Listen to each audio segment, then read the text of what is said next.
Hello दोस्तों, आज की कहानी है नौजवान लड़की को मिला बुजुर्ग शराबी का सहारा। आधी रात का समय था। रोज की तरह एक बुजुर्ग शराब के नशे में अपने घर की तरफ जाने वाली गली से जूमता हुआ जा रहा था। रास्ते में एक खंबे की लाइट जल रही थी। उस खंबे के ठीक नीचे एक 15 से 16 साल की लड़की पुराने फटे कपड़े में डरी सहमी सी अपने आंसू पोंछते हुए खड़ी थी। जैसे ही बुजुर्ग की नज़र उस लड़की पर पड़ी, वे रुक सा गया। लड़की शायद उजाले की चाह में लाइट के खंभे से लगभग चिपकी हुई सी थी। वह बुजुर्ग उसके करीब गया और उससे लड़खड़ाती जुबान से पूछा कि तेरा नाम क्या है, तू कौन है और इतनी रात को यहाँ क्या कर रही है। लड़की चुपचाप डरी सहमी नजरों से दूर किसी को देखे जा रही थी।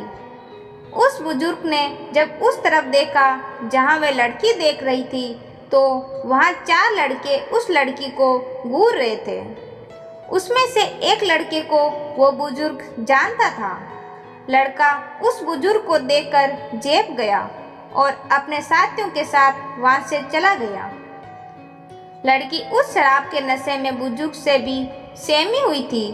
फिर भी उसने हिम्मत करके बताया कि मेरा नाम रूपा है, मैं अनाथ आश्रम से भाग कर आई हूँ। वो लोग मुझे आज रात के लिए कहीं भेजने वाले थे। दबी जुबान से बड़ी मुश्किल से वो लड़की इतना ही कह पाई।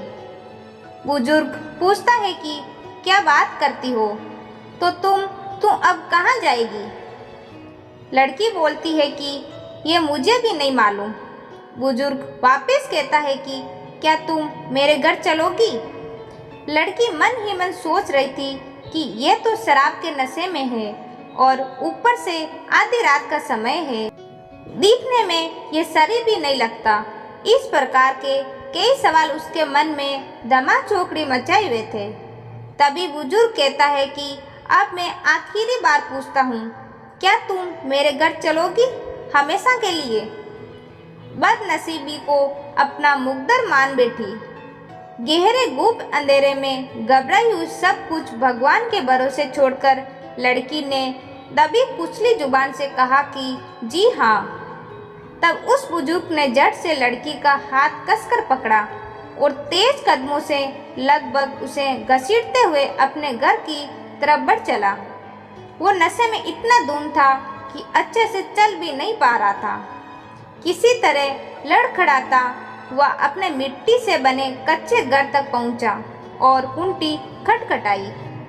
थोड़ी ही देर में उसकी पत्नी ने दरवाजा खोला और पत्नी कुछ बोल पाती कि उससे पहले ही उस बुजुर्ग ने कहा कि ये लो, संभालो इसको, बेटी लेकर आया हूँ हमारे लिए।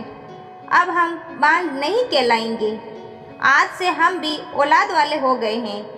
पत्नी की आंखों से खुशी के आंसू बहने लगे और उसने उस लड़की को अपने सीने से लगा लिया।